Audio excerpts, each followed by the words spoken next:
நேரடியாக நம்ம வசனத்திற்கு நேராக கடந்து போகலாம். வெளிப்படுத்தின விசேஷம் ரெவலேஷன் சாப்டர் 19 and verse 7. வெளிப்படுத்தின விசேஷம் 19வது அதிகாரம் 7வது வசனத்திலிருந்து ஒரு காரியத்தை நான் வாசிக்கிறேன். நாம் சந்தோஷப்பட்டு களி கூர்ந்து அவருக்கு துதி செலுத்த கடவோம். ஆட்டுக்குட்டியானவருடைய கல்யாணம் வந்தது, அவருடைய மனைவி தன்னை ஆயத்தம் பண்ணினாள் என்று சொல்ல கேட்டேன். Let us be glad and give honor to him, for the marriage of the Lamb is come, and his wife hath made herself ready. சரி, எல்லாருக்கும் கொஞ்சம் கியூரியஸாக இருக்கும்னு நினைக்கிறேன். ஏன் இன்னைக்கு திடீர்னு all of a sudden bride அப்படின்ற ஒரு செய்தியை நீங்கள் யோசித்திருக்கலாம். But I wanted to wish நம்ம பெண் குலத்திற்கு சபையில் இருக்கிற எல்லா தாய்மார்கள், சகோதரிகள், சகோதரர்கள், மனைவியாக இருக்கிறவர்கள், குழந்தைகளாக இருக்கிற எல்லா பெண்களுக்கும் ஆண்டவராகி இயேசு கிறிஸ்துவின் நாமத்தினாலே I wish you happy women's day. அந்த விமென்ஸ் டேவோட தொடர்ச்சியில் இன்றைக்கி அதை ஒட்டி தான் அந்த தலைப்பு எடுத்திருந்தேன். போன வாரம் ஒரு சிலவங்கெல்லாம் ஃபோன் பண்ணி கேட்டாங்க, விமென்ஸ் டேக்கு உங்கள் சர்ச்சில் ஏதாவது ஃபங்க்ஷன் வைக்கிறீங்களா அப்படின்னு கேட்டாங்க. உடனே நாங்கள் சொன்னேன், ஸ்பெஷல் செய்தி இருக்குது, எல்லோரும் வந்துட்டு போங்க அப்படின்னு சொல்லியிருந்தேன். சரி, ஓகே. எனிவேஸ், காரியங்கள் அப்படியா இருக்கும்போது நம்ம இந்த வசனத்தை வாசிக்கும்போது, ஆட்டுக்குட்டியானவருடைய கல்யாணம் வந்தது, அவருடைய மனைவி தன்னை ஆயத்தம் பண்ணி கொண்டாள். For the marriage of the Lamb is come, and his bride had made herself ready. அப்போ மனைவி என்று சொல்லும்போது அல்லது மணவாட்டி என்று சொல்லும்போது முதல் காரியத்தை நம்ம புரிஞ்சுக்க வேண்டியது என்னன்னா, முழு வேதாகமும் எந்த தேசத்தினுடைய மையத்தில் எழுதப்பட்டிருக்கிறது என்றால், the whole Bible is written around இஸ்ரவேல் தேசம் அப்படிங்கிற அந்த இஸ்ரேல் தேசத்தை சுற்றி எழுதப்பட்டிருக்கிறது. அப்போ அங்கே இருக்கிற வழிமுறைகள், அங்கே இருக்கிற வாழ்க்கை முறை, அவங்க லைஃப் ஸ்டைலை நம்ம லேர்ன் பண்ணும்போது இந்த வேதாகமத்தை முற்றிலுமாக புரிந்து கொள்வதற்கு நமக்கு ஈஸியாக, if we will learn the lifestyle of Israel, then it will be really easy for us to understand the word of God. அப்போ இங்கே ஆட்டுக்குட்டியானவருடைய கல்யாணம் வந்தது அப்படின்னு சொல்லும்போது, when the Bible says the marriage of the Lamb is come அப்படின்னு சொல்லும்போது, கல்யாணம் இஸ்ரேலில் எப்படி நடக்கும், how will a marriage take place in Israel அப்படிங்கிறது ரொம்ப ரொம்ப ஒரு முக்கியமாய் நாம் தெரிந்து கொள்ள வேண்டியது.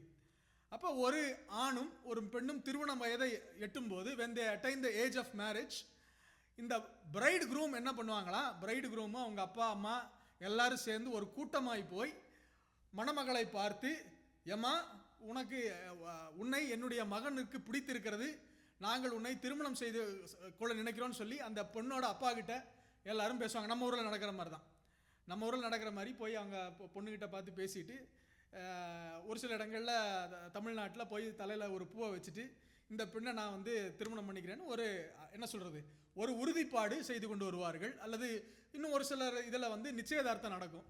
ஸோ இந்த நிச்சயதார்த்தத்தை போல தான், just like how betrothal happens in our country, இந்த not only in our country, in every other place, அங்கே இஸ்ரவேல் மக்களும் ஒரு பெட்ராத்தல் நடக்கும். அந்த பெட்ராத்தல் நடக்கும்போது இந்த மணமகன் இருக்கிறாரு பாருங்க, மணமகன் என்ன பண்ணுவாங்கன்னா, மணமகளுக்கு ஒரு கிஃப்ட் கொடுப்பாங்க. They will give a particular gift. அந்த கிஃப்ட் என்ன அப்படின்னா, நான் உன்னை நிச்சயமாக கல்யாணம் பண்ணிக்குவேன், நான் ஒருவேளை கல்யாணம் பண்ணல அப்படின்னு உன்னை ஏமாத்தினேன்னா ஊருக்கு பொதுவாக கொண்டு இந்த கிஃப்டை நான் கொடுத்தேன் அப்படிங்கிற இந்த கிஃப்டை நீ காண்பிக்கும் போது எனக்கு அதாவது அந்த ஆண் மகனுக்கு அல்லது மாப்பிள்ளைக்கு தண்டனையோ அல்லது பெண்ணுக்கு நீதி செய்வதற்கு, நீதி கிடைப்பதற்கு என்னென்ன காரியங்கள் இருக்குமோ அது எல்லாவற்றையுமே அங்கே செய்யப்படும். இப்போ இதை ஒட்டி அப்படியே கொஞ்சம் பைபிளில் இந்த வாழ்க்கை முறை அல்லது இந்த திருமண முறை எதற்கு அடையாளம் என்றால், what does this betrothal refer to in our Christian life is, ஆண்டவராகிய இயேசு கிறிஸ்து உங்களையும் என்னையும், இன்னும் சொல்ல போனால் இந்த சபையை கர்த்தர் என்ன பண்ணுறாருன்னா, தம்முடைய ரத்தத்தை சிந்தி கல்வாரி சிலுவையில் அவர் சிந்தின ரத்தத்தை நமக்கு கிஃப்டாக கொடுத்து, எம்மா இதை நீ வச்சுக்க, நான் உன்னை கல்யாணம் பண்ண போகிறேன், அந்த கல்யாணத்துக்கு அடையாளமா என் ரத்தத்தை உன் கையில் வச்சுக்க. So he gifted us his son, he gifted his last drop of blood for you and me as an assurance that he will marry us or he will marry the church.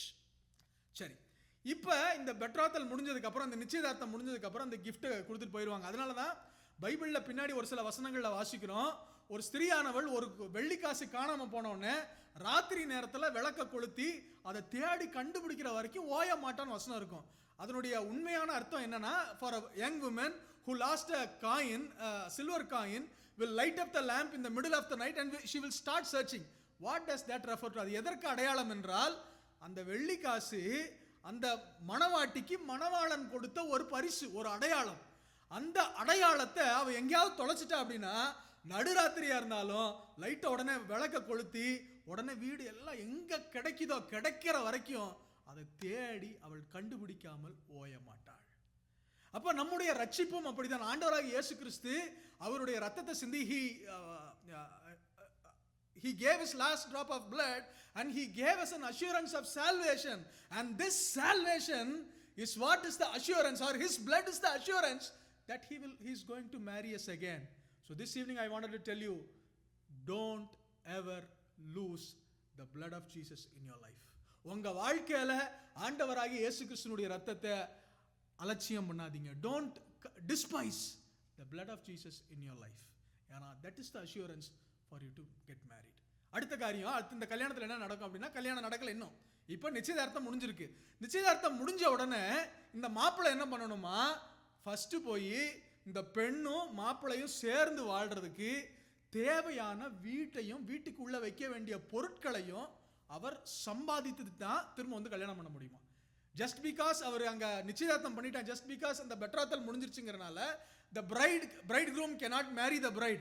The bridegroom has to go and build a house explicitly for himself and for the bride, for them to live. அதத்தான் ஆண்டவராகிய இயேசு கிறிஸ்து என்ன பண்ணாரு, அதான் இயேசு கிறிஸ்து என்ன சொன்னார்னா, நான் போய் உங்களுக்கு ஒரு என்ன சொன்னாரு, I will go and I will prepare a mansion for you. நான் போய் உங்களுக்கு ஒரு வீட்டை ஆயத்தம் பண்ணுவேன். கையில வீடு கட்டல, கைவேலை இல்லாத ஒரு பொன் வீடை கட்டிட்டு திரும்ப வந்து உங்களை கூட்டிட்டு போவேன். அதான் நம்ம வாசிக்கிறோம். யோவான் John chapter 14 and verse 3 says like this, நான் போய் உங்களுக்காக ஒரு ஸ்தலத்தை ஆயத்தம் பண்ணின பின்பு நான் இருக்கிற இடத்துல நீங்கள் இருக்கும்படி நான் மறுபடியும் வந்து உங்களை என்னிடத்துல சேர்த்துக் கொள்வேன். I will that அந்த இடத்துல தான் நான் இருக்க போறேன், அந்த இடத்துல நீங்களும் என் கூட இருக்கணும் அப்படின்னு சொல்லி ஆண்டவர் என்ன பண்றாருன்னா ஒரு ஸ்தலத்தை ஆயத்தம் பண்ணி கொண்டிருக்கிறார். இப்போ இந்த வீடெல்லாம் கட்டி முடிச்சிருவாங்களாம். இந்த வீடெல்லாம் கட்டி முடிச்சிட்டாலும், வீடை கட்டி முடிச்சிட்டேன் நான் போய் கல்யாணம் பண்றேன்னு சொல்லி இந்த மாப்பிள்ளை முடிவு பண்ண முடியாது. இல்ல இந்த பெண்ணு நீ தான் வீடை கட்டிட்டியா, இன்னும் ஏன் லேட் பண்ற அப்படின்னு சொல்லி இந்த பெண்ணு முடிவு பண்ண முடியாது. இந்த பெண்ணோட அப்பா அம்மா அவங்களும் முடிவு பண்ண முடியாது. ஒரே அதிகாரம், the only man who can decide the time of marriage is the father of the bridegroom. மாப்பிள்ளையோட அப்பா தான் டிசைட் பண்ணுவாராம் எப்பா கல்யாணம் பண்ணணும் அப்படின்னு சொல்லிட்டு. இதனால தான் ஆண்டவர் சொல்றாரு mark 13:32, mark chapter 13 and verse 32ல, அந்த நாளையும் அந்த நாளிகையும் பிதா ஒருவர் தவிர மற்ற ஒருவனும் அறியான், பரலோகத்தில் உள்ள தூதர்களும் அறியார்கள், குமாரனும் அறியார்.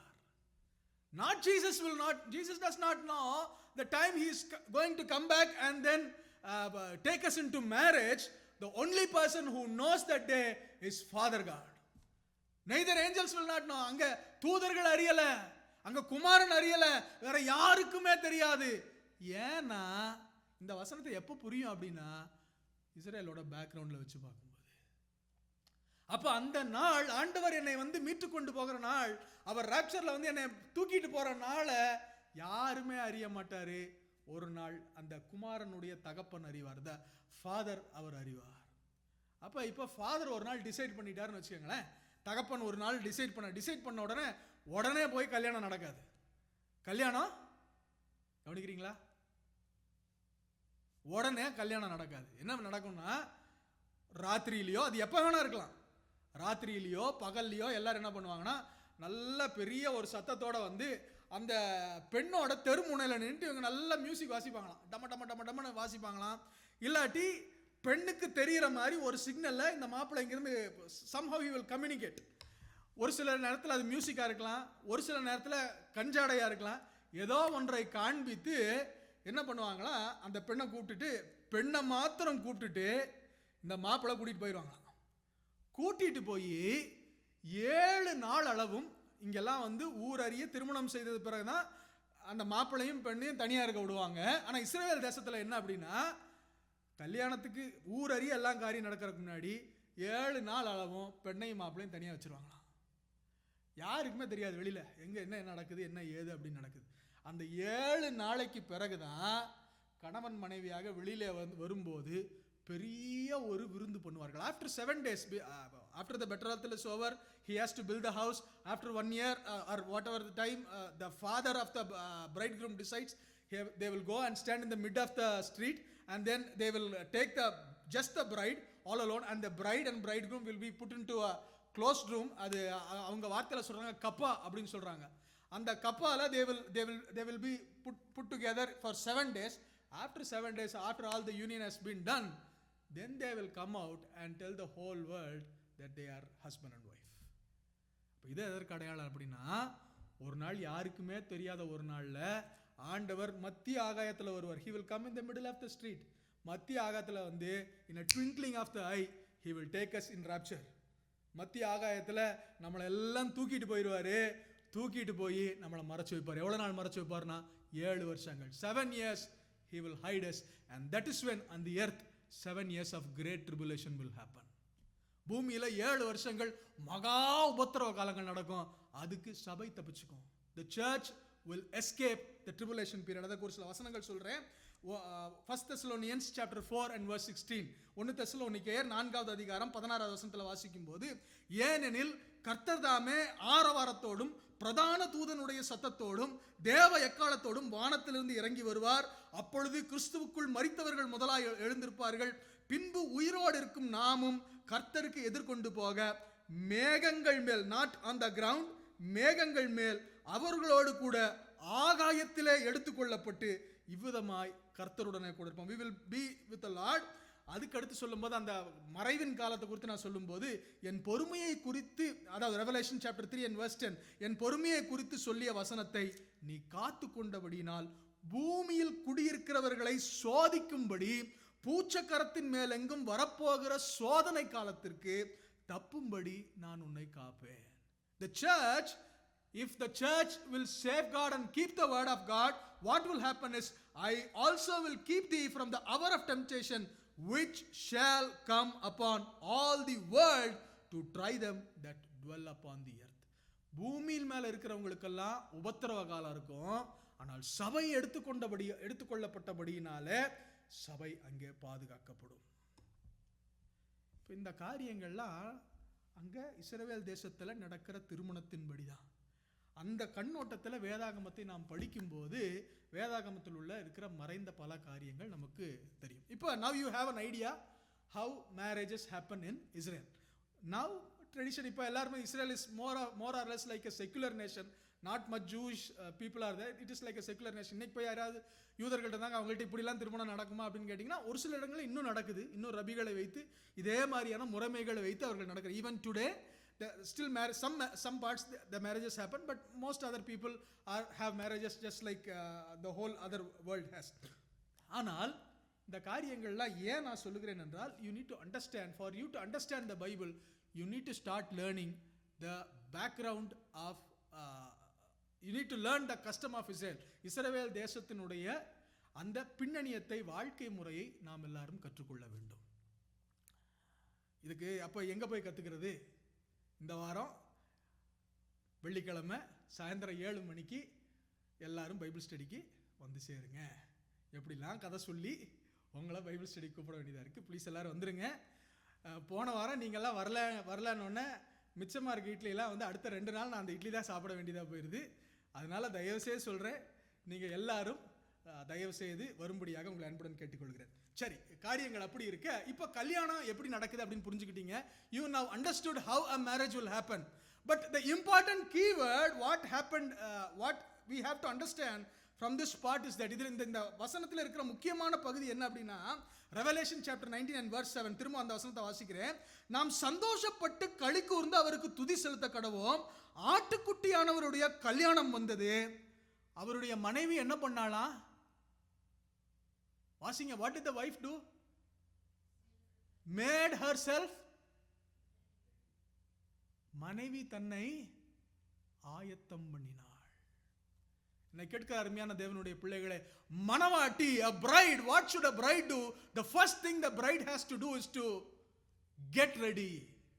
நீங்கள் உங்களை ஆயத்தம் படுத்திக் கொள்ள வேண்டும்.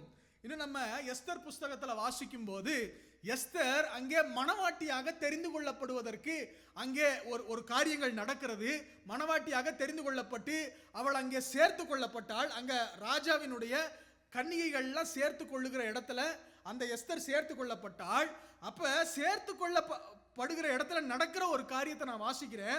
எஸ்தர் 2வது அதிகாரம் 9வது வசனத்துல, அந்த பெண் அவன் பார்வைக்கு நன்றாயிருந்ததினால் அவன் கண்களிலே தயை கிடைத்தது. ஆகையால் அவளுடைய சுத்திகரிப்புக்கு வேண்டியவைகள் எல்லாம் அவளுக்கு தேவையான மற்றவைகளையும் அவளுக்கு கொடுக்கவும் ராஜ அரண்மனையில் இருக்கிற 7 தாதிமார்களையும் அவளுக்கு நியமிக்கவும் ஜாக்கிரதைப்பட்டு கன்னி மாடத்தில் சிறந்த ஒரு இடத்தில் அவளையும் அவள் தாதிமார்களையும் வைத்தான். இந்த வசனத்தில் வாசிக்கும் போது எஸ்தர் ராஜாத்திய தெரிஞ்சு கொண்டாங்க.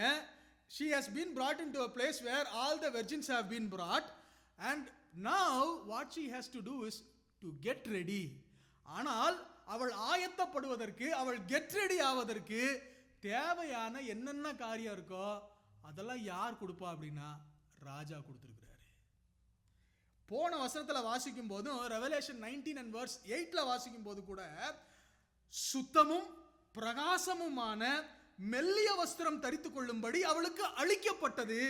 அந்த மெல்லிய வஸ்திரம் பரிசுத்தவான்களுடைய நீதிகளே.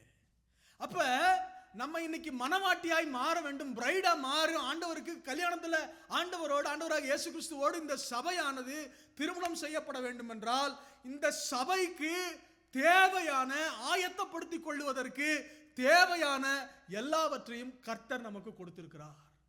God has already given us all things that we need for us to make ourselves ready for the marriage. இந்த வசனத்துல வாசிக்கும் போது, இந்த எஸ்தர் 2:9ல வாசிக்கும் போது யார் யாரை கொடுத்திருந்தாரா? 7 தாதிமார்களை கொடுத்திருந்தாரா. God gave the king gave her 7 servants. இன்னும் அதுல ஹேண்ட் மேடுன்னு இருக்கும்னு நினைக்கிறேன் இங்கிலீஷ்ல. மெய்டை கொடுத்திருந்தாங்க. இந்த மெய்டு யார் தெரியுமா? ஒரு சபைக்கு ஹேண்ட்மேட், ஒரு சர்ச்சுக்கு ஹேண்ட்மேட் யாருன்னா பாஸ்டர், இந்த மூப்பர்கள்லாம் இருக்கிறாங்க பாருங்க, இவங்க தான் ஹேண்ட்மேட்ஸ் ஆஃப் த சர்ச். இந்த சபையை எதற்காக இந்த ஆபீஸ் ஆஃப் த சர்ச் ஆண்டவர் கொடுத்திருக்கிறாங்க அப்படின்னா for us to get ready for உங்களுக்கு தேவையான என்னென்னலாம் தேவையான வசனங்கள் இருக்கோ, என்னென்னலாம் வார்த்தைகள் இருக்கோ, என்னென்னலாம் கட்டளைகள் இருக்கோ, என்னென்னலாம் பிரமாணங்கள் இருக்கோ, எங்கெங்கெல்லாம் திட்டணுமோ, எங்கெங்கெல்லாம் கரெக்ட் பண்ணுமோ, ஏமா இந்த லிப்ஸ்டிக்கை போடுமா, ஏமா இந்த கண்ணில் அடிக்கிற அந்த பெயிண்ட் எல்லாம் போடுமா, இந்த கண்ணில் வரைகிறதெல்லாம் வரமா அப்படின்னு சொல்லி சபையை ஆயத்தம் பண்ண வேண்டிய வேலை யாருக்கு அப்படின்னா இந்த தாதிமார்களுக்குரிய வேலை. ஆயத்தப்பட வேண்டியது யாரு அப்படின்னா மணவாட்டியினுடைய வேலை. அப்ப இந்த ராத்திரி வேளையில ஆயத்தப்படுவதற்கு நான் உங்களை அழைக்கிறேன். I encourage all of you to get ready for marriage. ஏனென்றால் ஆயத்தம் இல்லாதவர்களை கர்த்தர் சேர்த்துக்கிறது இல்லை. God does not take in people who are not ready. வசனங்கள்ல வாசிக்கும் போது, ஏசாயாவில் வாசிக்கும் போது, மணவாட்டி தன் ஆபரணங்களை மறப்பாளோ? Will a bride forget her ornaments? அவளுடைய அலங்காரங்களை, அவளுக்கு தேவையான அந்த ரெடினஸ் அவ மறந்துடுவாளா? இல்லையே. அப்ப ஒரு சபையானது ஆயத்தம் பண்ணப்பட வேண்டும். ராஜாவை சந்திப்பதற்கு முன்பதாக ஒரு ஆயத்தம் அவசியம். எஸ்தர் 2:12ல வாசிக்கும் போது, book of Esther chapter 2 and verse 12ல வாசிக்கும் போது, there was a time appointed for the virgins to be prepared. அங்க அந்த வசனத்துல வாசிக்கும் போது, ஒவ்வொரு பெண்ணும் 6 மாதம் வெள்ளை போல தைலத்தினாலும் 6 மாதம் சுகந்த வர்க்கங்களினாலும் தங்களுக்குரிய மற்ற சுத்திகரிப்புகளினாலும் ஜோடிக்கப்படுகிற நாட்களை நிறைவேற்றி இவ்விதமாய் ஸ்திரீகளின் முறைமைப்படி 12 மாதமாக செய்யப்பட்டு தீர்ந்த பின்பு ராஜாவாகிய அகாஸ்வேருவினிடத்தில் பிரவேசிக்க அவளுடைய முறை வருகிற போது பிரவேசிக்கணும். So after they have all this readiness has been made, only after when she is ready, when her time comes, then she will be called. நான் சொல்லுகிறேன், இந்த பூமியில இருக்கும்போது ஆயத்தப்படுங்க. நம்ம டைம் எப்போ வரும்னு தெரியாது. திடீர்னு ஒரு நாள் கூப்பிடுவாருங்க ராஜா, கடந்து போய் விடுவோம். ஆனால் போகும்போது ராஜா கண்களில் நாம் அழகுள்ளவர்களாக இருக்க வேண்டும், சௌந்தரியம் உள்ளவர்களாக இருக்க வேண்டும். யோசேப்பு என்கிற வாலிபன் இருந்தான். அவனை கொண்டு போய் போர்த்திபாரனுடைய மனைவிட்ட தப்பாக நடந்துக்கிட்டான்னு சொல்லி பிடிச்சி அவனை ஜெயிலில் போட்டாங்க. ஜெயிலில் போட்டு ஒரு நாள் வந்துச்சு, அவனை கொண்டு போய் ராஜாவை பார்க்க வைக்கணும்னு சொல்லி ஒரு நாளை கொண்டு போய் அவங்க பார்க்க வச்சாங்க. பார்க்க போகிற அந்த நாளில் அவன் என்ன நடந்துச்சு அப்படின்னு பார்க்கும்போது, ராஜாவை பார்க்கறதுக்கு முன்னாடி அவன் என்ன செய்தான் அப்படிங்கிற வசனத்தை தான் வாசிக்கிறோம். ஆதியாகமம் 41வது அதிகாரம் 14வது வசனத்தில், அப்பொழுது பார்வோன் யோசேப்பை அழைப்பித்தான், அவனை தீவிரமாய் காவல் கிடங்கிலிருந்து கொண்டு வந்தார்கள். அவன் சவரகம் பண்ணி கொண்டு வேறு வஸ்திரம் தரித்து பார்வோனிடத்தில் வந்தான். 2 வாரத்துக்கு முன்னாடி உங்களுக்கெல்லாம் ஒரு டவுட் வந்திருக்கும். திடீர்னு நான் பிளேசர்லாம் போட்டு வந்திருந்தேன். அப்போ காரணம் என்ன அப்படின்னு கேட்கும்போது இந்த வசனத்தை நம்ம ஜார்ஜ் அங்கிள் அனுப்பிச்சிருந்தார். பாஸ்டர், இந்த வசனம் அப்படி இருக்கு, you have to come sharp அப்படின்னாரு.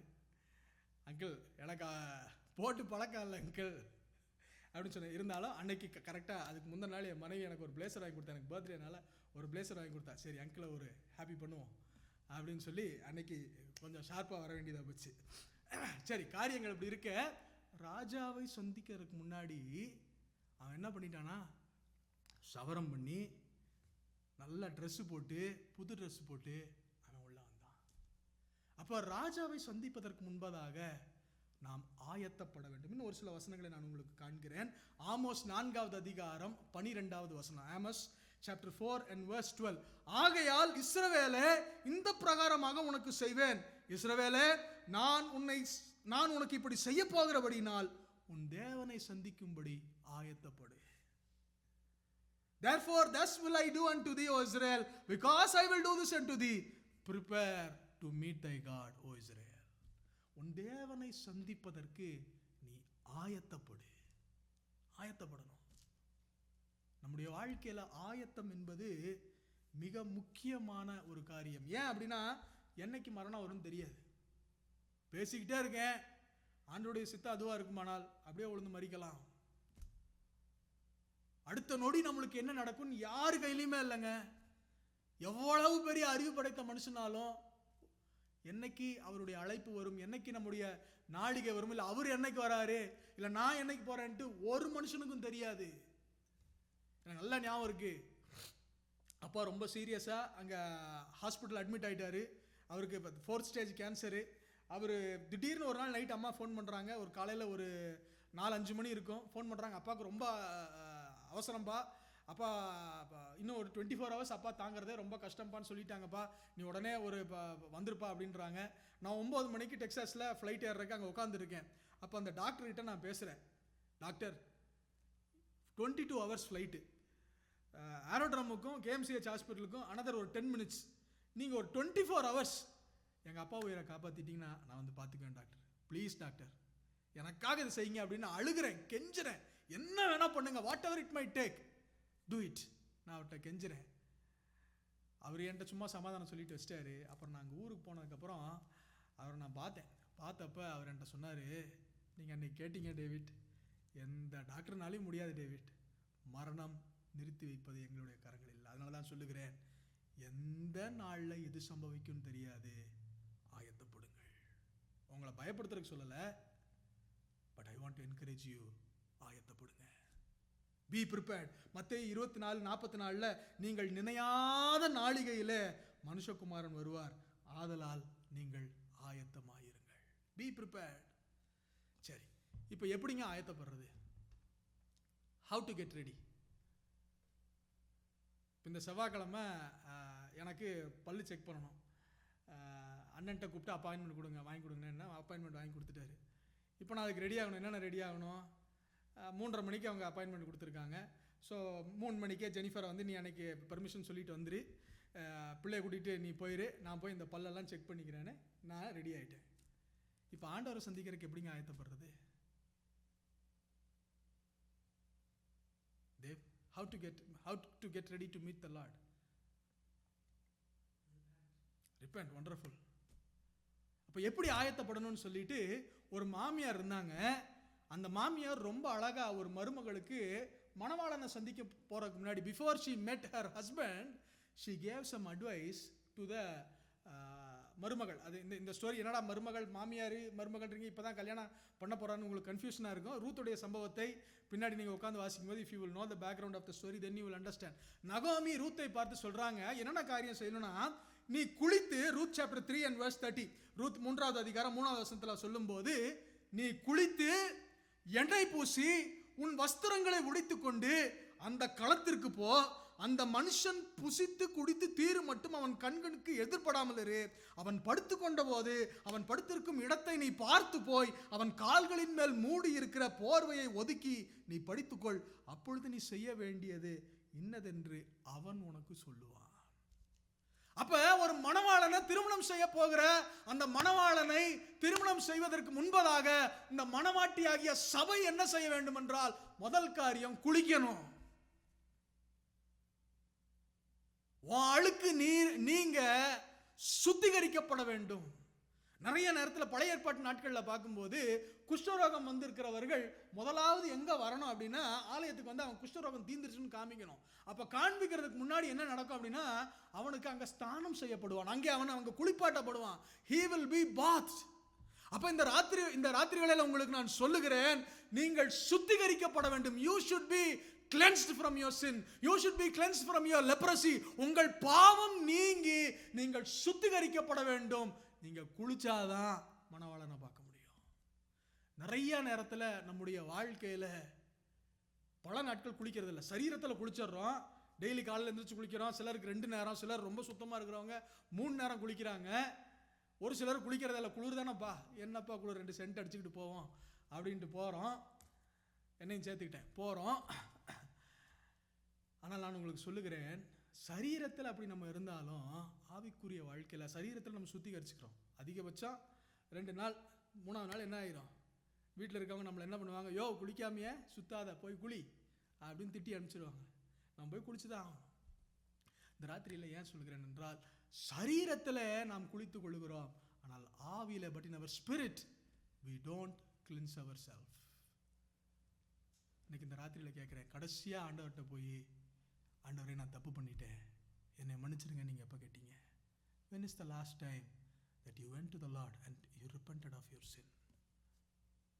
If you want to become the bride, yes, he has chosen you, but for it to be fulfilled in marriage, நிச்சயமாக அவர் ஃபுல்ஃபில் பண்ணுவார்.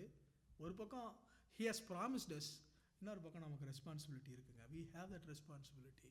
be assured that he will surely come to marry, but before that we also have the responsibility to get ready. முதல் காரியம் சொல்லுகிறேன், மணவாட்டி ஆயத்தம் பண்ணப்பட்ட மணவாட்டியை அவள் மாறுவதற்கு முதல் காரியம் ரிப்பென்ட் பண்ணணும். ஆண்டவரே, உம்முடைய ரத்தத்தினால என்னை கழுவுங்க ஆண்டவரே, உம்முடைய ரத்தத்தினால என்னை சுத்திகரிங்க ஆண்டவரே. எனக்குள்ள இன்னும் நிறைய குஷ்டரோகம் இருக்கு, எனக்குள்ள நிறைய கேன்சர் இருக்கு, எனக்குள்ள கோபம் இருக்கு, எனக்குள்ள பொறாமை இருக்கு, எனக்குள்ள பெருமை இருக்கு, என் பார்வை இன்னும் சரியா இல்ல, என்னுடைய எண்ணங்கள் இன்னும் சரியாகல, என் கைகளில் இன்னும் சுத்தம் இல்ல, நிறைய விஷயங்களை நான் தோத்து போகிறேன். வெளியில நிறைய விஷயங்கள் நல்லது மாதிரி இருக்கு, ஆனா உள்ளத்துக்குள்ள பாவம் இன்னும் குடிக்கொண்டு இருக்கு. ராத்திரி வேளையில சொல்லுகிறேன், நீ போய் குளி. you go. ஆங்கிலத்தில் வாசிக்கும் போது wash thyself, கழுவுங்க. 2வது காரியம், எண்ணெய் பூசுங்கள். எண்ணெய், நம்மலாம் குளிருக்கு குளிச்சு முடிச்சோன்னா என்ன பூசுறோம், அந்த பேர் என்னது, மாய்ஸ்சரைசர், எண்ணெய் பூசுங்க. நிறைய நேரத்தில் ஏன் தெரியுமா என்ன பூசுறோம், ஏன் என்ன பூசுறோம் சொல்லுங்க சொல்லுங்க. என்னங்க மாய்ஸ்சரைசர் எதுக்குங்க பூசுவீங்க? என்கிட்ட புதுசாக நான் சொல்கிற மாதிரி பார்க்குறீங்களே, எதுக்குங்க மாய்ஸ்சரைசர் பூசுவோம்? ஆனால் நீங்கள் சொல்லுங்கண்ணே. ட்ரையாக இருக்கனால, ஸ்கின் ட்ரையாக இருக்கனால மாய்ஸ்சரைசர் நம்ம பூசுவோம். நிறைய நேரத்தில் நம்ம ரட்சிக்கப்பட்டுட்டோம், we have repented, we have accepted the Lord, but still there are areas which are really dry. Samuel என்னும் தீர்க்கதரிசி, 1 Samuel சாப்டர், நீங்க வசனம் போடல, 1 Samuel சாப்டர் 16 and verse 1ல சாமுவேல் என்னும் தீர்க்கதரிசி உட்காந்து ரொம்ப வருத்தம், அவனுக்கு ரொம்ப கவலை. ஏன் கவலை அப்படின்னா, இஸ்ரவேல் ஜனங்கள், the people of Israel, they rejected the king Saul. எனக்கு அவங்க தான் சவுல் ராஜாவா வேணும் அப்படின்னு சொன்னாங்க. இப்ப சவுல் ராஜாவா வந்ததுக்கு அப்புறம், not the people rejected, God rejected king Saul. அப்போ ராஜாவா சவுல் ராஜா வேணும்னு சொல்லி அவங்கெல்லாம் கெஞ்சி கெஞ்சி கேட்டு, ஆண்டவர் வேண்டாப்பா உங்களுக்கு நானே ராஜாவா இருக்கிறேன் அப்படின்னு சொன்னதுக்கு அப்புறமும் அவங்க பலவந்தமா ஒரு ராஜாவை வாங்கிக்கிட்டாங்க. இப்போ அந்த ராஜா கீழ்ப்படியாம போயிட்டான். கீழ்ப்படியாம போனோன்னா ஆண்டவர் என்ன சொன்னாரா, நான் சவுலை புறக்கணிச்சிட்டேன். ஐ ஹாவ் ரிஜெக்டட் கிங் சால். இந்த விஷயத்தை கேட்ட உடனே சாமுவேலுக்கு மனசே கேட்கல. மனசுக்கு ரொம்ப வருத்தம், ரொம்ப கஷ்டப்படுறான். உக்காந்து அவனுக்கு வருத்தம் வருத்தம் வருத்தம் வருத்தம் வருத்தம். நாட்கள் கணக்கா ஓடுது.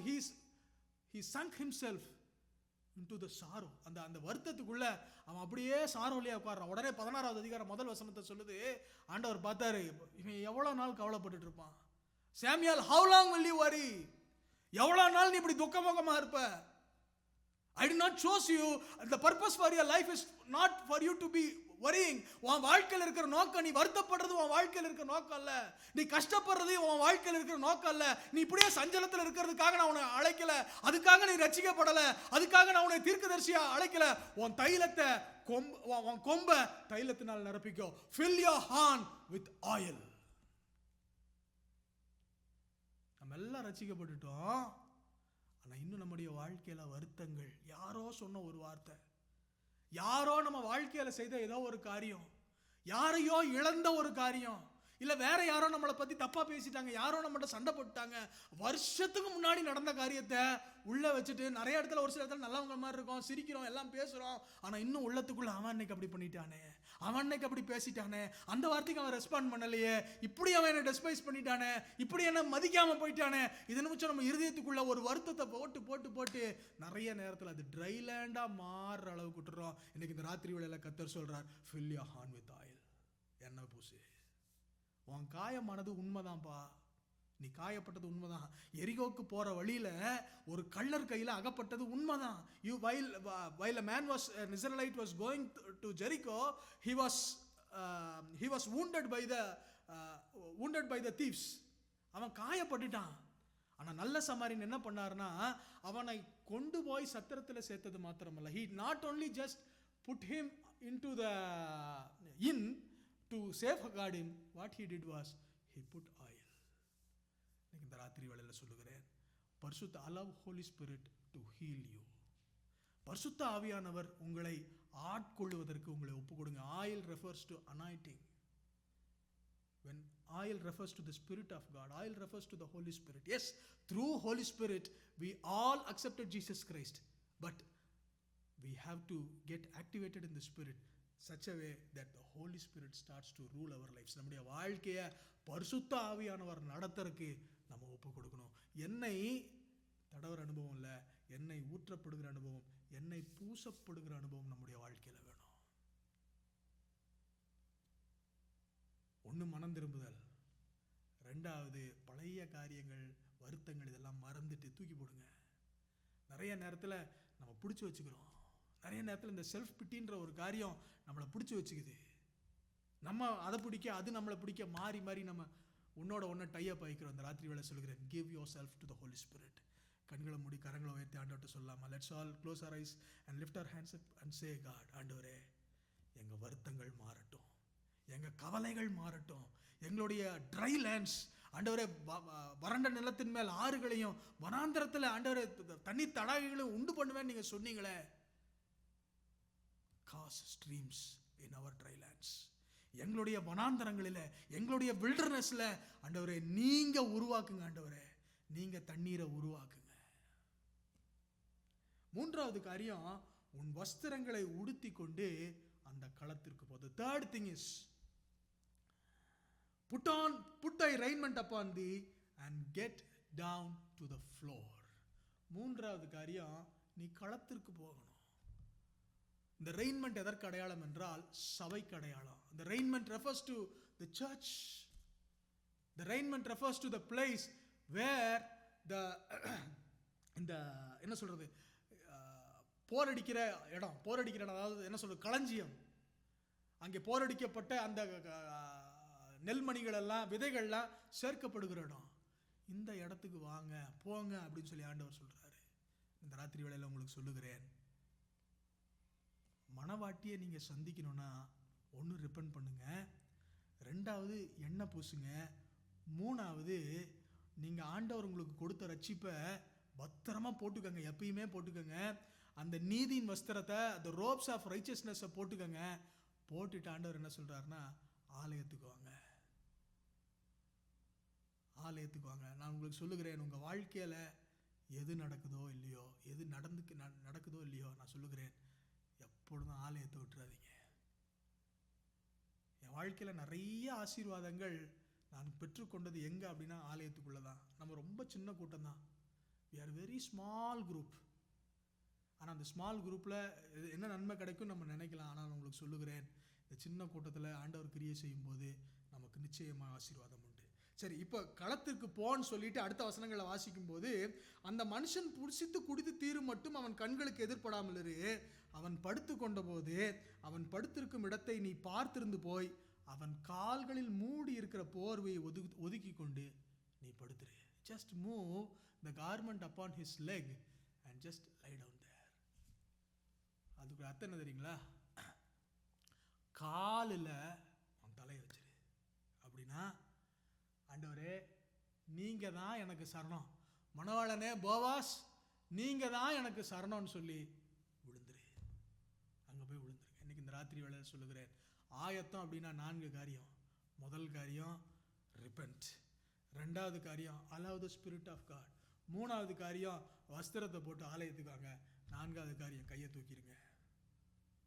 என்னால் முடியல ஆண்டவரே, God I am not able, you alone are my option, நீங்க மட்டும்தான் ஆண்டவரே option. Now the path that I'm going through in my life, you alone know, and only you alone can redeem me. I surrender myself. இதை செஞ்சுட்டா ஆண்டவர் என்ன சொல்றாருன்னா, மணவாட்டியை கூப்பிடுகிறாரு. இது முதல் காரியம், மணவாட்டி ஆயத்தம் பண்ணினான்னு சொல்லிட்டு. ரெண்டாவது காரியம், மேத்யூ சாப்டர் 25 இருந்து ஒரு சில காரியங்களை நான் சொல்ல நினைக்கிறேன். மணவாட்டி, முதல் காரியம் மணவாட்டி, she made herself ready. Number 2, the bride, we learn about the bride in Matthew chapter 25. இந்த மேத்யூ சாப்டர் 25ல இருக்கிற சம்பவம் யார் சொல்லிருங்க, யாருக்கு ஞாபகம் இருக்கு? மத்தேயு 25வது அதிகாரத்தில் இந்த கன்னிகைகளை பற்றி சொல்லப்பட்ட காரியம் யாருக்கு ஞாபகம் இருக்கு? புத்தியுள்ள கன்னிகைகள், புத்தியுள்ள, there were 10 virgins, they were all appointed to meet the bride, but 5 out of them were wise and another 5 were foolish. அப்ப மணவாளனை சந்திக்க போறதுக்கு முதல் காரியம் சொன்னேன், ஆயத்தம்னு சொன்னேன். ரெண்டாவது காரியம் நான் உங்களுக்கு சொன்னேன், let me tell you the second thing, for you to meet the bride you need to be wise. உங்களுக்கு புத்தி தேவைங்க. புத்தி கெட்டத்தனமா பண்ணோம்னு வச்சுக்கோங்களேன், மனுஷன் கூட நம்ம நிறைய நேரத்தில் நம்ம என்ன பண்ணுவோம், என்னையா புத்தி கெட்டத்தனமா, இந்த ஆளுக்கு புத்தி இல்லையா அப்படின்னு தான் சொல்லுவான். ஆண்டவரை சந்திக்கும் போது நமக்கு தேவை புத்தி. We have to be wise. Wise people, the bride needs to be wise. அப்ப யாருங்க wise? Who is a wise man? who does a Bible call to be a wise man? வசனத்துல வாசிக்கும் போது மத்தேயு 7வது அதிகாரம் 24வது வசனம் சொல்லுது, ஆகையால் நான் சொல்லிய இந்த வார்த்தைகளை கேட்டு இவைகளின்படி செய்கிறவன் எவனோ அவனை கண்மலையின் மேல் தன் வீட்டை கட்டின புத்தியுள்ள மனுஷனுக்கு ஒப்பிடுவேன். So who is a wise man? Number 1, I told the bride needs to get ready. Number 2, I said the bride needs to be wise. Who is a wise man? The one who hears the word of God, who hears these sayings of mine and doeth them. அவருடைய வார்த்தைகளை கேட்டு அதன்படி செய்கிறவன் புத்தி உள்ள மனுஷன். அப்ப இதுல 2 காரியங்கள் இருக்கு. 3 வார்த்தை, most times it sounds the same. There are 3 words that sounds the same. என்னன்னா, one is knowledge, number 2 the second one is understanding, and third one is wisdom. அப்ப புத்தி, அறிவு, ஞானம், இந்த 3 காரியமும், புத்தினா என்ன? புத்தி. அறிவுனா என்ன? புத்தி. ஞானம்னா என்ன? சொல்லுங்க. அப்ப இந்த 3க்கு என்ன வித்தியாசம்? What is the difference? Knowledge, understanding, wisdom. Okay, let me explain you.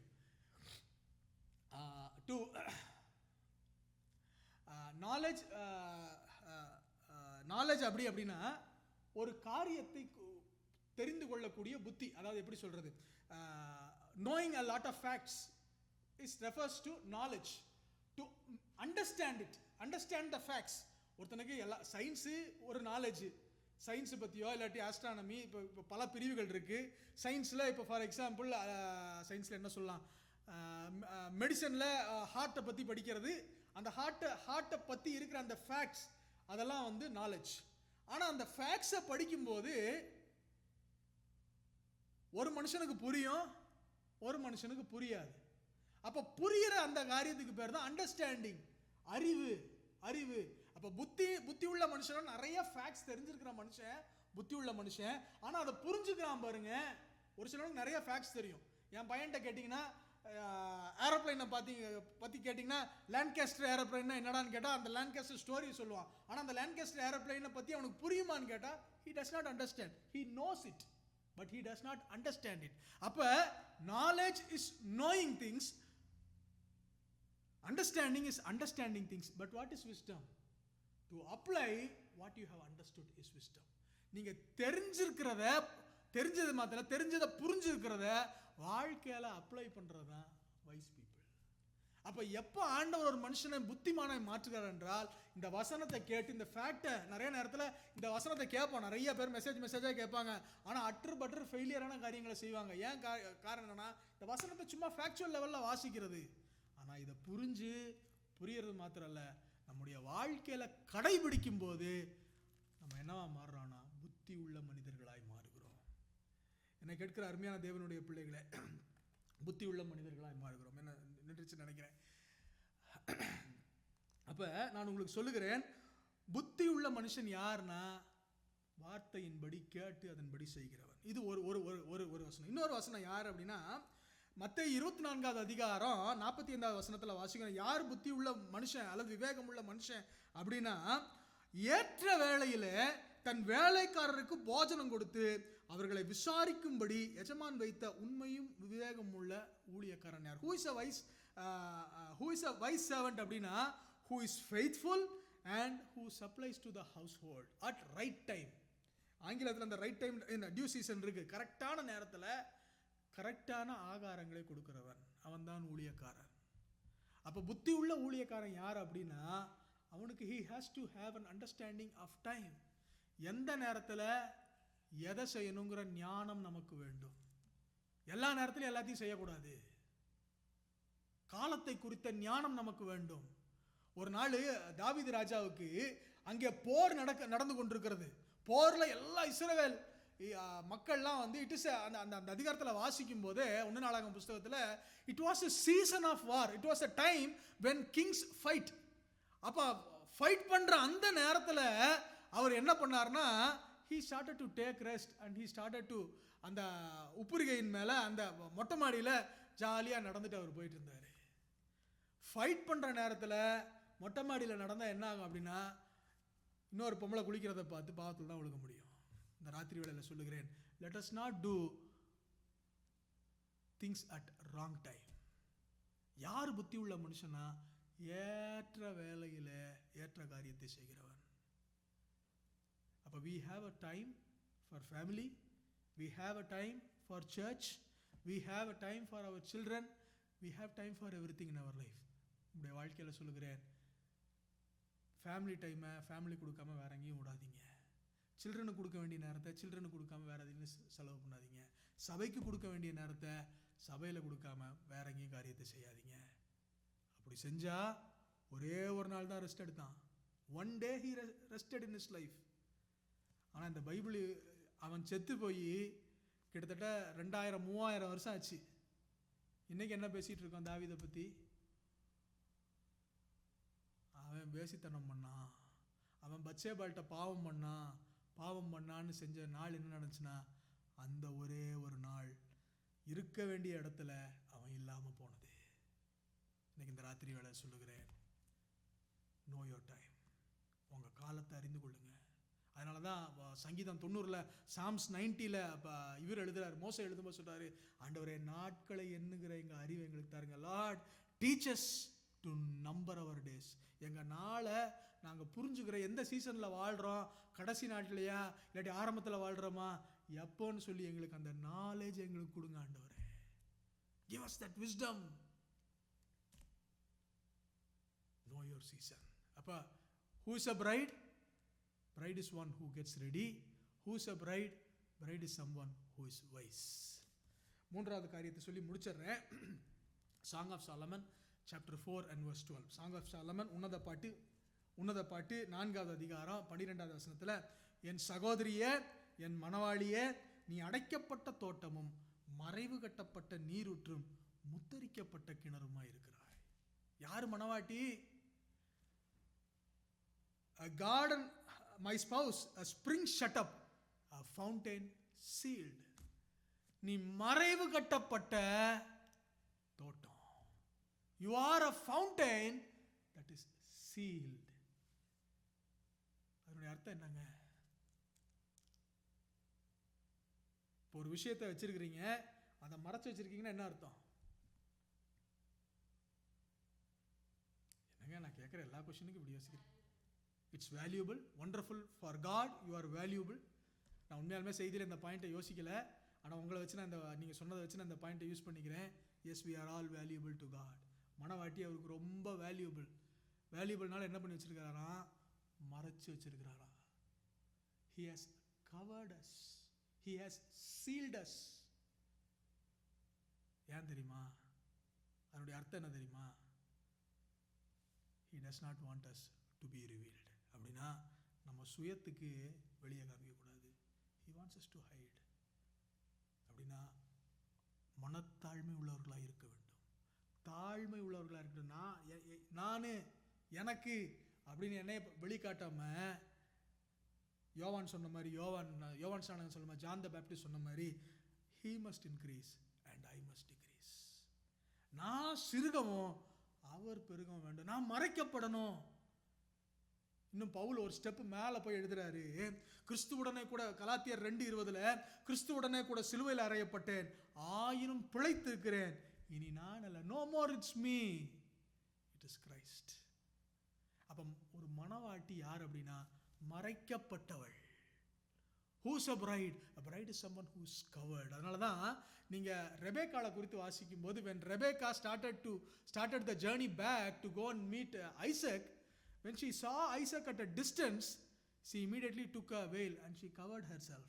Meaning அவர் தான் வெளிப்படணும், மணவாளன் தான் வெளிப்படணும், மணவாளன் தான் அங்க மகிமைப்படணும். All glory belongs to him. All glory belongs to God and I will cover myself. என்னை நான் வெளிப்படுத்த மாட்டேன், கர்த்தர் மட்டுமே வெளிப்பட வேண்டும். நிறைய நேரத்தில் நான் செஞ்சது, நான் சாதிச்சது, நான் படித்தது, நான் சேர்த்தது அப்படின்னு சொல்லி நம்மளை வெளிப்படுத்துகிறோம். கர்த்தர் சொல்கிறாரு, நம்ம செய்கிற எல்லாத்துலேயும் சின்ன காரியம் பெரிய காரியம், புசித்தாலும் குடித்தாலும் எதை செய்தாலும், eating or drinking, in whatever you do, glorify God. கர்த்தரை மகிமைப்படுத்துங்க. ஒரு மணவாட்டி யார் தெரியுமா? மணவாளனை மகிமைப்படுத்துகிறவள். 3 காரியம் சொன்னேன். முதல் காரியம், மணவாட்டி யார்? ஆயத்தப்படுகிறவர்கள். எப்படி ஆயத்தப்படணும்? குளிச்சு, எண்ணெய் பூசி, வஸ்திரம் போட்டு, களத்துக்கு போய் காலடியில் படுத்துக்கோ. Who is a bride? Bride is number 1 who will get ready. How to get ready? Wash yourself, anoint yourself with oil, wear your raiment, go to the threshing floor and then hide yourself under his feet. Catch hold of his feet. Number 2, யாரு மணவாட்டி? யாரு? புத்தி உள்ளவள். புத்தி உள்ளவங்க, புத்தி உள்ள 10 கடிகைகள் தான் போனாங்க. மணவாட்டி யாரு? புத்தி உள்ளவர்கள். அப்ப புத்தியா இருக்கிறதுக்கு என்ன காரியம்? அவருடைய வசனத்தை கேட்டு அதன்படியே நடக்கிற மனுஷன் புத்தி உள்ளவன். Who is a bride? Number 2, point number 2, one who is wise. Who is a wise man? One who hears the word of God and he does the word of God. Number 2, again I said another point. Who is wise man? A man who knows his season. அவனுடைய காலத்தை அறிந்திருக்கிற மனிதன் புத்திமான். கடைசியா சொன்ன யார் மணவாட்டி? She is a seal fountain. அவள் முத்தரிக்கப்பட்ட தோட்டம், மறைக்கப்பட்ட கிணறு. She is someone who is hidden and she will give way for the king to be glorified. இந்த ராத்திரி வேளையில் இந்த சபை ஆண்டவருக்கு பிரியமான மணவாட்டியா மாறணும். This church is a bride of God. தேவனுடைய மணவாட்டி. நம்ம ஒவ்வொருத்தரும் மனவாட்டி. யாரும் இங்கே வருத்தப்படாதீங்க. கருப்பாக இருக்கலாம், சிவப்பாக இருக்கலாம், வெள்ளையாக இருக்கலாம், அழகாக இருக்கலாம், அழகு இல்லாமல் இருக்கலாம், குட்டையாக இருக்கலாம், நெட்டையாக இருக்கலாம், எப்படி இருந்தாலும் அவர் ஆல்ரெடி ரத்தத்தை கொடுத்து எனக்கு நீ தான் வேணும், உன்னைய தான் கல்யாணம் பண்ணுவேன் அப்படின்னு சொல்லி அவர் நம்மளை பர்ச்சேஸ் பண்ணிட்டாரு. ஆனால் இப்போ அவர்கிட்ட எதிர்பார்க்குறதெல்லாம், நான் ரத்தத்தை கொடுத்து உன்னை வாங்கிட்டேன், கொஞ்சம் ஒன்று அழகுபடுத்திக்கோ, கொஞ்சம் ஒன்று சுத்தப்படுத்திக்கோ, கொஞ்சம் நல்ல ட்ரெஸ் போட்டுக்கோ, கொஞ்சம் மேக்கப்லாம் போட்டுக்கோ. நிறைய பாஸ்டர்ஸ் எல்லாம் சொல்லுவாங்க மேக்கப்லாம் போடக்கூடாது அப்படி. நான் சொல்கிறேன், பைபிளில் போட்டிருக்க வசனம், மனவாட்டி ஆயத்தம் பண்ணுறா, நல்லா மேக்கப் போடுங்க, நல்லா சந்தோஷமாக எது நல்லது இருக்கோ ஆண்டவர் நம்ம கொடுத்த ஆசீர்வாதத்தை நம்ம சந்தோஷமாக அனுபவிக்கலாம். ஆனால் அந்த ராத்திரி வேளையில் சரீரத்தில் எவ்வளோ ஆயத்தம் பண்ணுறோமோ ஆவிக்குரிய வாழ்க்கையில் அதை காட்டிலும் ஒரு பங்கு அதிகமான ஆயத்தம் தேவை, அதிகமான ஆயத்தம் தேவை. சரீரத்தில் எல்லாம் எல்லா காரியத்தையும் பண்ணிட்டு ஆத்துமாவை இழந்து போனால் அதனால் நமக்கு லாபம் என்ன? ராத்திரி வேளையில் எல்லாரும் கண்களை மூடலாம், ஆண்டவர் சமூகத்தில் கொஞ்ச நேரம் நம்ம ஜெபம் பண்ணலாம். Let us tell God, ஆண்டவரே, thank you for choosing me as your bride. உங்கள் மனவாட்டியா என்னைய தெரிஞ்சு கொண்டதுக்காக நன்றி. Thank you for giving me the price. எனக்கு உங்கள் ரத்தத்தை கொடுத்து அந்த ரத்தத்தை பத்திரமா வச்சுக்கோ, திரும்பி நான் உன்னை கல்யாணம் பண்ணுவேன்னு சொன்னதுக்காக நன்றி. திரும்ப போய் நான் உங்கள் கூட இருக்கணும்னு சொல்லி எனக்காக ஒரு வீடு கட்டுறதுக்காக நன்றி. Thank you for making ready the mansions in heaven just because you want me the bride to come and live with you. Thank you God. திரும்ப நீங்கள் வரப்போகிறதுக்காக நன்றி. Thank you for you coming back again. But in meantime, help me to get ready. நான் ஆயத்தப்படுறதுக்கு எனக்கு கிருபை செய்யுங்க ஆண்டவரே. He has already bestowed everything that you need to get ready. He has given his word. He has given the manual. உனக்கு நிறைய வேலைக்காரங்களை கொடுத்துருக்குறாங்க. சபையில் ஆண்டவர் உனக்கு ஊழியக்காரனை கொடுத்துருக்குறாங்க. இந்த ஊழியக்காரன் உனக்கு எல்லா வேலையும் செய்வான். உன் ஆவிக்குரிய வாழ்க்கையில் எப்படிலாம் வளரணும்னு நினைக்கிறீங்களோ, I am ready to do that. ஆனால் வளர வேண்டியது நீங்கள் தான். உங்களுக்கு ஐடியாஸ்லாம் இருந்தால் சொல்லுங்கள், இப்படிலாம் நம்ம வளரலாம், இந்தந்த காரியம்லாம் நம்ம செய்யலாம், சேர்ந்து செய்வோம். ஆனால் எண்ட் ஆஃப் த டே நீங்களும் பிரைடாக அங்கே இருக்கு நிற்கணும், நானும் பிரைடாக அங்கே நிற்கணும். நிற்கும்போது the master should say, good and faithful servant, enter the joy of the master. உள்ள வாப்பா, உள்ள வந்து சேர்ந்துரு அப்படின்னு அவர் சொல்லணும். இந்த ராத்திரி வேளையில் கர்த்தர் சமூகத்தில், ஆண்டவரே, எங்களை உமக்கு பிரியமான மனவாட்டியா கர்த்தர் மாத்துங்க ஆண்டவரே. இந்த சபையை கர்த்தருடைய கரத்தில் எடுங்க. கர்த்தர் விரும்புகிற மனவாட்டியா கர்த்தர் மாத்துங்க. இந்த சபையை கற்புள்ள கன்னிகையாய் கிறிஸ்து என்கிற ஒரே புருஷனுக்கு ஒப்பு கொடுக்குற நாள் வரைக்கும் இதை நடத்துகிற ஞானத்தை எனக்கு தாங்க, கர்ப்ப வேதனை எனக்கு தாங்க. Help me God, help our church, help us to be faithful until you return. Many times we have been unfaithful, but still you love us, still you want to marry us. Thank you Father. We submit ourselves into your mighty hand. Take complete control of us, lead and guide us. In Jesus' holy name we pray, amen.